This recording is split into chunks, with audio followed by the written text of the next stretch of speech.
की गुदड़ी जल गई, जल गया न एक धागा, घर के लोग पकड़े गए। घर के लोग, ये जीवात्मा पकड़े गए, यमराज के हाथ चली गई, मृत्यु के हाथ चली गई, कर्मों के हाथ चली गई।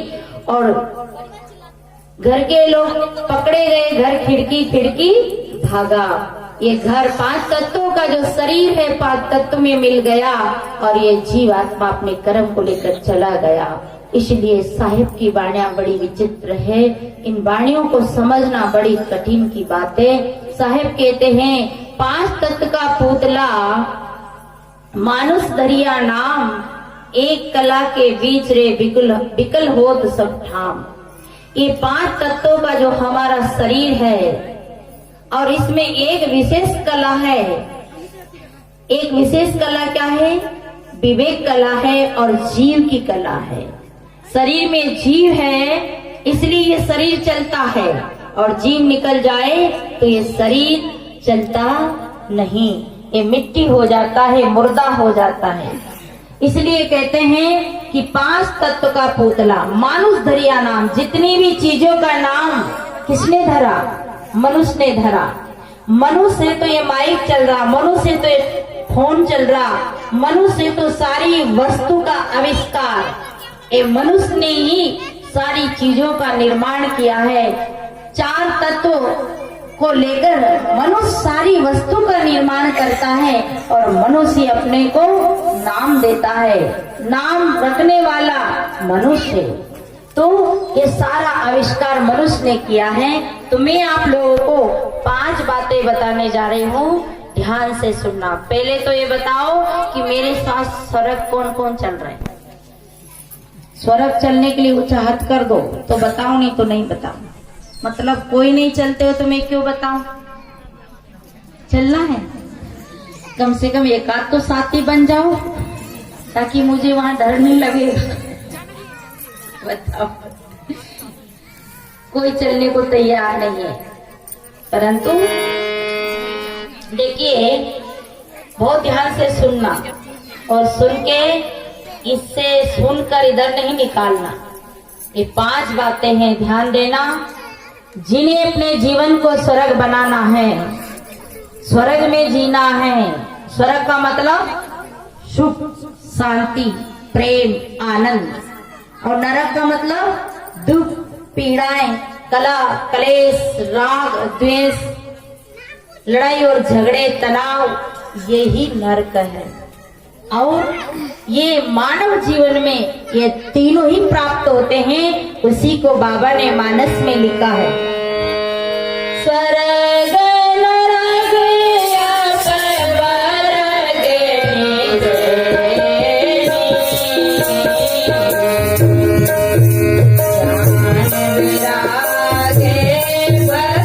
नरक अपवर्ग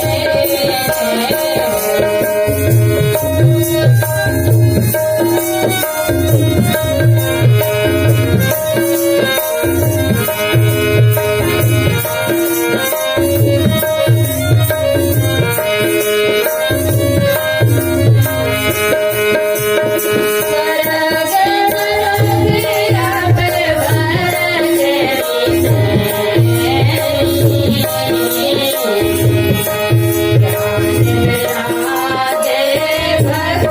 सुख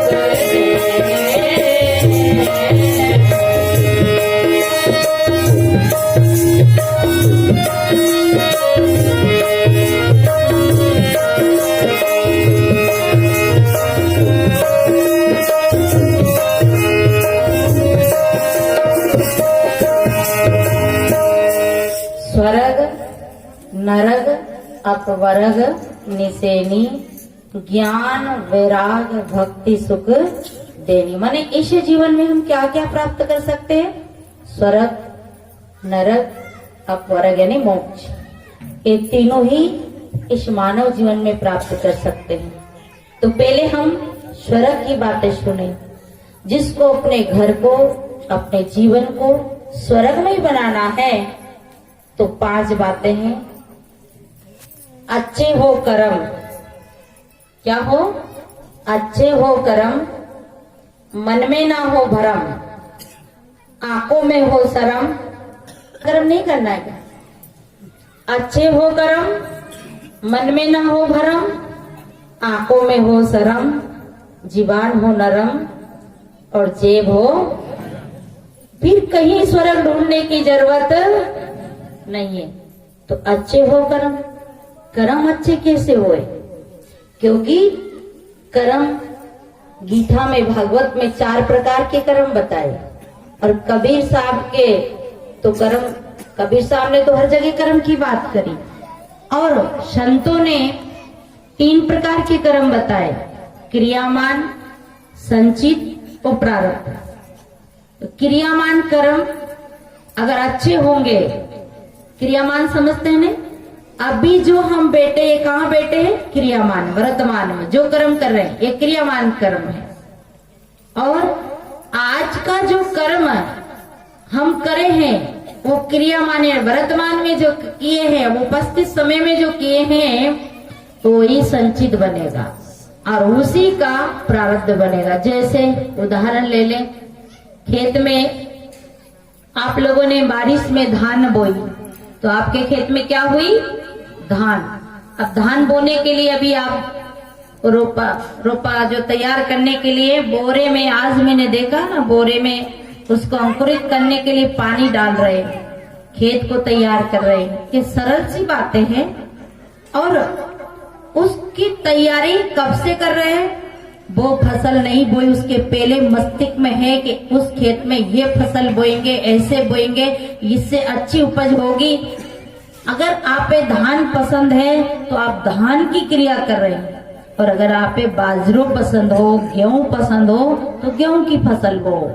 अब जो आज बोने में स्वतंत्र है, परंतु जब बो दोगे तब तो हम उसको बदलाव नहीं कर सकते। तो जो क्रियामान वर्तमान में जो कर्म कर रहे, धान बो रहे, ये क्रियामान कर्म है।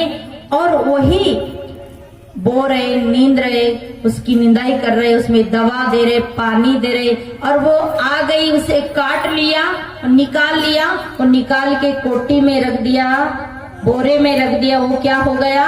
अभी तक क्या था? अभी तक क्या था? क्रियामान। अब रख दिया, वो क्या हो गया? संचित, इकट्ठा हो गया।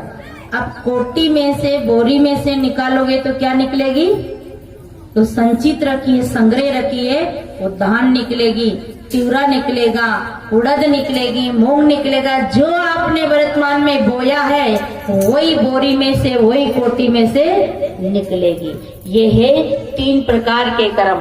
ध्यान देना, क्रिया करते समय ध्यान रखना, ऐसा कर्म ना हो जिस कर्म को करने के बाद फूट फूट के रोना पड़े, पश्चाताप करना पड़े।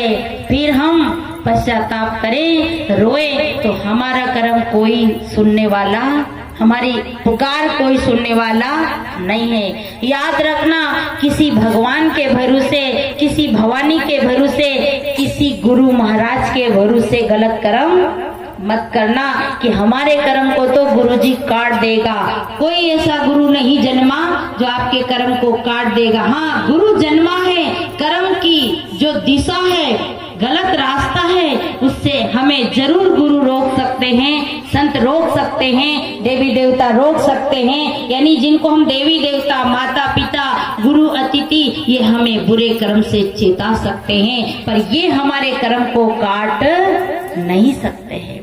और हम कर्म काटने के लिए अगर माला जपे, हवन करे, अगर हम कर्म कर लिए और हम सोचे कि हनुमान जी के यहाँ नारियल चढ़ा दे, हनुमान जी के यहाँ भंडारा दे दे, भोलेनाथ के यहाँ बहुत बड़ा मंदिर बनवा दे ताकि हमारा कर्म कट जाएगा, तो कभी भी कटेगा नहीं। कभी भूल में मत रहना, कभी भूल मत करना। तो क्रियामान कर्म अच्छे हो तो उससे संचित बनता है और संचित से प्रारब्ध बनता है। इसलिए ये कर्म को हमें ध्यान रखना है। तो कर्म हो अच्छे। और कितने कर्म बताए? कर्तव्य कर्म, काम्य कर्म, निष्काम्य कर्म, निषेध्य कर्म, ये 4 कर्म। कर्तव्य कर्म को कभी मत भूलना। अगर आप किसी की गाड़ी चलाते हो तो आप गाड़ी के ड्राइवर हो, मालिक से 500 रुपया का नोट लेना, आपको पूरे तो आप पूरी पूरी तनख्वाह मुंह पे बोल के लेना, पर टायर मत बेचना, पेट्रोल मत बेचना, डीजल मत बेचना, गाड़ी को खराब मत करना, क्योंकि आपके मालिक ने आपके भरोसे गाड़ी छोड़ी है। आप कर्तव्य से विमुख मत होना। आप गाड़ी चलाते हो, आपको कौन देखे? मालिक ने तो आपको गाड़ी सौंप दी, कोई देखे ना देखे, पर खुद में खुदा बेटा है, वो जरूर देखता है। लोग कहते हैं कि भगवान के शेष आके हैं, जरूर है। ऊपर वाला भगवान मैंने नहीं देखा, आपने देखा हो तो आपका विषय है, पर ये घट वाला भगवान हाल हजूर बेटा है। इसलिए कहते हैं ना, तन की जाने, मन की जाने, चित्त की जाने चोरी, वो साहब सबकी जाने जिसके हाथ में है डोरी। हमारे कर्म को कोई नहीं जानता, पर करने वाला जरूर जानता है। इसलिए ऐसी भूल कभी भी मत करना। बहने, आप तो देरानी जेठानी एक जगह रहते हो, या कोई देरानी जेठानी हो तो बुरा मत मानना, पर ये हमारी बहनें घोटाला बहुत करती है। ये क्या करती है, जब 4-5 शामिल रहती है ना, तो इधर की संपत्ति पियर में पहुंचा देते, धीरे धीरे 50-100 रुपया निकालते निकालते बटुआ पैक कर ले जाती है, और उधर से कहती है, देख तो मारो भाई कितनी अच्छी साड़ी लायो, ये मारा भैया चूड़ो लायो, अरे चूड़ो नहीं लायो, अरे साड़ी नहीं लाया, वो तो इधर से घोटाला होके गया। और ये इसको कौन देखता है? भैया नहीं देखता है, आपकी सास सासू नहीं देखती है, आपकी देरानी जेठानी नहीं देखती है, पर सबकी शामिल संपत्ति है, उसका हम दुरुपयोग कर रहे। याद करना, भगवान कृष्ण ने सुदामा से छुपकर चने खाए थे, उसमें दरिद्र बन गए, सुदामा गरीब बन गए। तो आप इतनी बड़ो घोटालो करोगे तो बताओ फिर आपकी गरीबी दूर जाएगी क्या? एक बाप के 4 बेटे होते हैं, एक गरीब होता है, एक अमीर होता है, एक पद अधिकारी होता है, एक मजदूर वर्ग का होता है। क्यों होता है? क्योंकि कर्मों की गति उसके साथ चलती है। इस सिद्धांत में ज्यादा कोई मंत्र तंत्र की जरूरत नहीं है। कर्म प्रधान नहीं जावे। शादी के समय भी मुहूर्त देखते हैं, और मुहूर्त कौन देखता है? पंडित जी देखते हैं। पर पंडित जी की बेटी भी विधवा हो जाती है, पंडित जी भी बीमार हो जाते हैं, और पंडित जी का भी राम नाम बोलो राम नाम सत्य हो जाते। पंडित जी की गाड़ी भी दुर्घटनाग्रस्त हो जाती है, पंडित जी के घर भी हानि लाभ होती है। तो फिर कबीर साहब को कहना पड़ा कि पंडित केरी पोतियां तीतर जैसा ज्ञान, और इनको सगुन बताते, अपने फंद में जाते। इसलिए भाइयों, कर्म की गति बड़ी विचित्र है। कर्म को संभालते हुए चलिए, कर्म हमारे अच्छे होंगे तो ये जीवन बहुत अच्छा होगा। संतों ने कहा है, कर्म तुम्हारे अच्छे हैं तो किस्मत तुम्हारी दासी है, धर्म तुम्हारे अच्छे हैं तो घर में मत रह, कर्म धर्म दोनों अच्छे हैं तो जीवन अविनाशी है, और ये भी दोनों पास नहीं तो गले में यम की फांसी है। नेकी बदी 2 रास्ते हैं, गौर से सुन लो। जिस रास्ते पे चलना है रास्ता चुन लो, चलने से पहले सोचो इसका परिणाम क्या होगा। भलाई करो भला होगा, भलाई करो बोल दो ना, अरे मैंने ठेका लिया क्या? भलाई करो भला होगा, और पीछे बुराई करो। इसको धीरे धीरे क्यों बोल रहे हैं? ये तो क्लियर बात है, छोटा बच्चा भी जानता है। इसलिए संतों ने कहा कि भलाई करो भला होगा, बुराई करो। अब इसमें कौन सा मंत्र चाहिए, इसमें कौन सा यज्ञ हवन चाहिए, इसमें कौन सी अगरबत्ती चाहिए, इसमें कौन सा जप तप चाहिए, इसमें कौन सी साधना चाहिए? सरल सी बात अगर हमें समझ नहीं आई तो हमसे बड़ा अभागा कौन होगा। कबीर साहब की वाणियां अगर हमारे समझ नहीं आई तो ये संस्कृत की भाषा, तोतली भाषा कहाँ से समझ आएगी? अगर समझ नहीं है तो कबीर साहब की एक ही साकी समझ लो। एक साकी में ही पूरा कल्याण है। एक शब्द गुरुदेव का ताका अनंत विचार था के मुनिजन पंडिता वेद न पावे, वेद हार गया, वेद थक गए, नेति नेति करके वेद चुप रह गए, बड़े बड़े ऋषि चुप रह गए, पर कबीर साहब का था नहीं पाया। कबीर साहब की वाणियों का था नहीं पाया, और जिनने पाया, जिनने जाना, जिनने पाया, वो क्या बोला? मन मस्त हुआ फिर क्या बोले, मन मस्त हुआ फिर क्या बोले। गुदड़ी जल गई, जल गया ना एक धागा। घर के लोग पकड़े गए, घर के लोग, ये जीवात्मा पकड़े गए, यमराज के हाथ चली गई, मृत्यु के हाथ चली गई, कर्मों के हाथ चली गई, और घर के लोग पकड़े गए। घर खिड़की खिड़की भागा। ये घर 5 तत्वों का जो शरीर है 5 तत्व में मिल गया, और ये जीवात्मा अपने कर्म को लेकर चला गया। इसलिए साहिब की वाणियां बड़ी विचित्र है, इन वाणियों को समझना बड़ी कठिन की बात है। साहिब कहते हैं 5 तत्व का पुतला मानुष दरिया नाम, एक कला के बीच रे बिकल होत सब ठाम। ये 5 तत्वों का जो हमारा शरीर है, और इसमें एक विशेष कला है। एक विशेष कला क्या है? विवेक कला है और जीव की कला है। शरीर में जीव है, इसलिए ये शरीर चलता है, और जीव निकल जाए तो ये शरीर चलता नहीं, ये मिट्टी हो जाता है, मुर्दा हो जाता है। इसलिए कहते हैं कि 5 तत्व का पुतला मानुष दरिया नाम। जितनी भी चीजों का नाम किसने धरा? मनुष्य ने धरा। मनुष्य से तो ये माइक चल रहा, मनुष्य से तो ये फोन चल रहा, मनुष्य से तो सारी वस्तु का आविष्कार, ये मनुष्य ने ही सारी चीजों का निर्माण किया है। 4 तत्व को लेकर मनुष्य सारी वस्तु का निर्माण करता है, और मनुष्य अपने को नाम देता है। नाम रखने वाला मनुष्य है। तो ये सारा आविष्कार मनुष्य ने किया है। तो मैं आप लोगों को 5 बातें बताने जा रही हूँ, ध्यान से सुनना। पहले तो ये बताओ कि मेरे साथ स्वर्ग कौन कौन चल रहे हैं? स्वर्ग चलने के लिए ऊंचा हाथ कर दो तो बताओ, नहीं तो नहीं बताओ। मतलब कोई नहीं चलते हो तो मैं क्यों बताऊं? चलना है, कम से कम एक आध तो साथी बन जाओ, ताकि मुझे वहां डर नहीं लगेगा। बताओ, कोई चलने को तैयार नहीं है। परंतु देखिए, बहुत ध्यान से सुनना, और सुन के इससे सुनकर इधर नहीं निकालना। ये 5 बातें हैं, ध्यान देना। जिन्हें अपने जीवन को स्वर्ग बनाना है, स्वर्ग में जीना है। स्वर्ग का मतलब सुख, शांति, प्रेम, आनंद, और नरक का मतलब दुख, पीड़ाएं, कला, क्लेश, राग, द्वेष, लड़ाई और झगड़े, तनाव, यही नरक है। और ये मानव जीवन में ये तीनों ही प्राप्त होते हैं। उसी को बाबा ने मानस में लिखा है। स्वर्ग नरक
नरग अपवर्ग निसेनी ज्ञान वैराग भक्ति सुख देनी। माने इस जीवन में हम क्या क्या प्राप्त कर सकते हैं? स्वर्ग, नरक, अपवर्ग यानी मोक्ष, ये तीनों ही इस मानव जीवन में प्राप्त कर सकते हैं।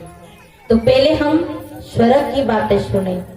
जिसको अपने घर को अपने जीवन को स्वर्गमय बनाना है तो 5 बातें हैं।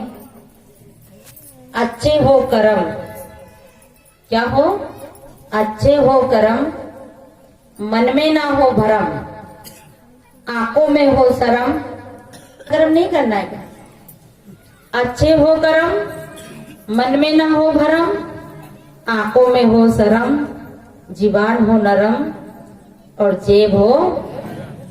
फिर कहीं स्वर्ग ढूंढने की जरूरत नहीं है। तो अच्छे हो कर्म।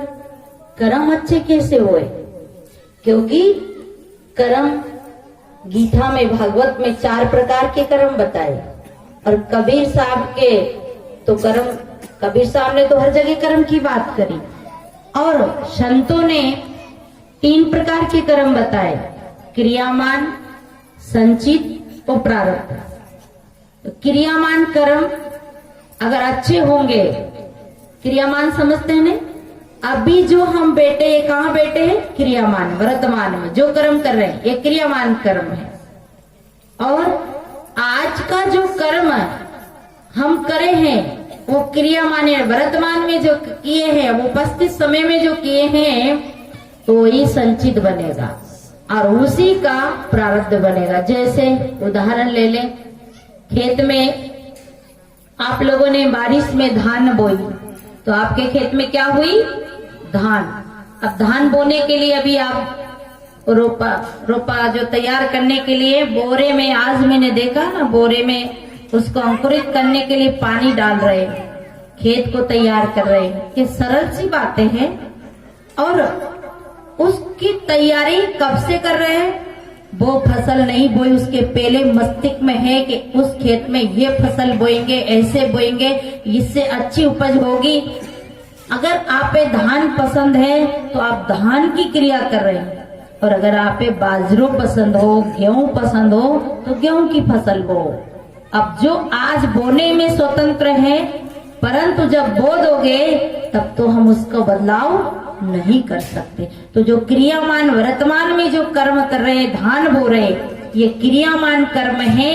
और वही बो रहे, नींद रहे, उसकी निंदाई कर रहे, उसमें दवा दे रहे, पानी दे रहे, और वो आ गई, उसे काट लिया और निकाल लिया और निकाल के कोटी में रख दिया, बोरे में रख दिया। वो क्या हो गया? अभी तक क्या था? अभी तक क्या था? क्रियामान। अब रख दिया, वो क्या हो गया? संचित, इकट्ठा हो गया। अब कोटी में से, बोरी में से निकालोगे तो क्या निकलेगी? तो संचित रखिए, संग्रह रखिए, वो धान निकलेगी, तिवरा निकलेगा, उड़द निकलेगी, मूंग निकलेगा। जो आपने वर्तमान में बोया है वही बोरी में से, वही कोटी में से निकलेगी। ये है 3 प्रकार के कर्म। ध्यान देना, क्रिया करते समय ध्यान रखना, ऐसा कर्म ना हो जिस कर्म को करने के बाद फूट फूट के रोना पड़े, पश्चाताप करना पड़े। फिर हम पश्चाताप करें, रोए तो हमारा कर्म कोई सुनने वाला, हमारी पुकार कोई सुनने वाला नहीं है। याद रखना, किसी भगवान के भरोसे, किसी भवानी के भरोसे, किसी गुरु महाराज के भरोसे गलत कर्म मत करना कि हमारे कर्म को तो गुरुजी काट देगा। कोई ऐसा गुरु नहीं जन्मा जो आपके कर्म को काट देगा। हाँ, गुरु जन्मा है, कर्म की जो दिशा है, गलत रास्ता है, उससे हमें जरूर गुरु रोक सकते हैं, संत रोक सकते हैं, देवी देवता रोक सकते हैं। यानी जिनको हम देवी देवता, माता पिता, गुरु अतिथि, ये हमें बुरे कर्म से चेता सकते हैं, पर ये हमारे कर्म को काट नहीं सकते हैं। और हम कर्म काटने के लिए अगर माला जपे, हवन करे, अगर हम कर्म कर लिए और हम सोचे कि हनुमान जी के यहाँ नारियल चढ़ा दे, हनुमान जी के यहाँ भंडारा दे दे, भोलेनाथ के यहाँ बहुत बड़ा मंदिर बनवा दे ताकि हमारा कर्म कट जाएगा, तो कभी भी कटेगा नहीं। कभी भूल में मत रहना, कभी भूल मत करना। तो क्रियामान कर्म अच्छे हो तो उससे संचित बनता है और संचित से प्रारब्ध बनता है। इसलिए ये कर्म को हमें ध्यान रखना है। तो कर्म हो अच्छे। और कितने कर्म बताए? कर्तव्य कर्म, काम्य कर्म, निष्काम्य कर्म निषिद्ध कर्म, ये 4 कर्म। कर्तव्य कर्म को कभी मत भूलना। अगर आप किसी की गाड़ी चलाते हो तो आप गाड़ी के ड्राइवर हो, मालिक से 500 रुपया का नोट लेना, आपको आप पूरी तनख्वाह मुंह पे बोल के लेना, पर टायर मत बेचना, पेट्रोल मत बेचना, डीजल मत बेचना, गाड़ी को खराब मत करना, क्योंकि आपके मालिक ने आपके भरोसे गाड़ी छोड़ी है। आप कर्तव्य से विमुख मत होना। आप गाड़ी चलाते हो, आपको कौन देखे? मालिक ने तो आपको गाड़ी सौंप दी, कोई देखे ना देखे, पर खुद में खुदा बेटा है, वो जरूर देखता है। लोग कहते हैं कि भगवान के शेष आके हैं, जरूर है। ऊपर वाला भगवान मैंने नहीं देखा, आपने देखा हो तो आपका विषय है, पर ये घट वाला भगवान हाल हजूर बेटा है। इसलिए कहते हैं ना, तन की जाने, मन की जाने, चित्त की जाने चोरी, वो साहब सबकी जाने जिसके हाथ में है डोरी। हमारे कर्म को कोई नहीं जानता, पर करने वाला जरूर जानता है। इसलिए ऐसी भूल कभी भी मत करना। बहने, आप तो देरानी जेठानी एक जगह रहते हो, या कोई देरानी जेठानी हो तो बुरा मत मानना, पर ये हमारी बहनें घोटाला बहुत करती है। ये क्या करती है, जब 4-5 शामिल रहती है ना, तो इधर की संपत्ति पियर में पहुंचा देते, धीरे धीरे 50-100 रुपया निकालते निकालते बटुआ पैक कर ले जाती है, और उधर से कहती है, देख तो मारो भाई कितनी अच्छी साड़ी लायो, ये मारा भैया चूड़ो लायो, अरे चूड़ो नहीं लायो, अरे साड़ी नहीं लाया, वो तो इधर से घोटाला होके गया। और ये इसको कौन देखता है? भैया नहीं देखता है, आपकी सास सासू नहीं देखती है, आपकी देरानी जेठानी नहीं देखती है, पर सबकी शामिल संपत्ति है, उसका हम दुरुपयोग कर रहे। याद करना, भगवान कृष्ण ने सुदामा से छुपकर चने खाए थे, उसमें दरिद्र बन गए, सुदामा गरीब बन गए। तो आप इतनी बड़ो घोटालो करोगे तो बताओ फिर आपकी गरीबी दूर जाएगी क्या? एक बाप के 4 बेटे होते हैं, एक गरीब होता है, एक अमीर होता है, एक पदाधिकारी होता है, एक मजदूर वर्ग का होता है। क्यों होता है? क्योंकि कर्मों की गति उसके साथ चलती है। इस सिद्धांत में ज्यादा कोई मंत्र तंत्र की जरूरत नहीं है। कर्म प्रधान नहीं जावे। शादी के समय भी मुहूर्त देखते हैं, और मुहूर्त कौन देखता है? पंडित जी देखते हैं। पर पंडित जी की बेटी भी विधवा हो जाती है, पंडित जी भी बीमार हो जाते हैं, और पंडित जी का भी राम नाम बोलो राम नाम सत्य हो जाते। पंडित जी की गाड़ी भी दुर्घटनाग्रस्त हो जाती है, पंडित जी के घर भी हानि लाभ होती है। तो फिर कबीर साहब को कहना पड़ा कि पंडित केरी पोतियां इतर जैसा ज्ञान औरन को सगुन बताते, आपने फंद में जाते। इसलिए भाइयों, कर्म की गति बड़ी विचित्र है। कर्म को संभालते हुए चलिए। कर्म हमारे अच्छे होंगे तो ये जीवन बहुत अच्छा होगा। संतों ने कहा है, कर्म तुम्हारे अच्छे हैं तो किस्मत तुम्हारी दासी है, धर्म तुम्हारे अच्छे हैं तो घर में मत रह। कर्म धर्म दोनों अच्छे हैं तो जीवन अविनाशी है, और ये भी दोनों पास नहीं तो गले में यम की फांसी है। नेकी बदी 2 रास्ते हैं, गौर से सुन लो। जिस रास्ते पे चलना है रास्ता चुन लो। चलने से पहले सोचो इसका परिणाम क्या होगा। भलाई करो भला होगा, भलाई करो बोल दो ना। अरे मैंने ठेका लिया क्या? भलाई करो भला होगा, और पीछे बुराई करो। इसको धीरे धीरे क्यों बोल रहे हैं? ये तो क्लियर बात है, छोटा बच्चा भी जानता है। इसलिए संतों ने कहा कि भलाई करो भला होगा, बुराई करो। अब इसमें कौन सा मंत्र चाहिए, इसमें कौन सा यज्ञ हवन चाहिए, इसमें कौन सी अगरबत्ती चाहिए, इसमें कौन सा जप तप चाहिए, इसमें कौन सी साधना चाहिए? सरल सी बात अगर हमें समझ नहीं आई तो हमसे बड़ा अभागा कौन होगा। कबीर साहब की वाणियां अगर हमारे समझ नहीं आई तो ये संस्कृत की भाषा, तोतली भाषा कहाँ से समझ आएगी। अगर समझ नहीं है तो कबीर साहब की एक ही साखी समझ लो। एक साखी में ही पूरा कल्याण है। एक शब्द गुरुदेव का ताका अनंत विचार था के मुनिजन पंडिता वेद न पावे, वेद हार गया, वेद थक गए, नीति नीति करके वेद चुप रह गए, बड़े बड़े ऋषि चुप रह गए, पर कबीर साहब का था नहीं पाया, कबीर साहब की वाणियों का था नहीं पाया। और जिनने पाया, जिनने जाना, जिनने पाया, वो क्या बोला? मन मस्त हुआ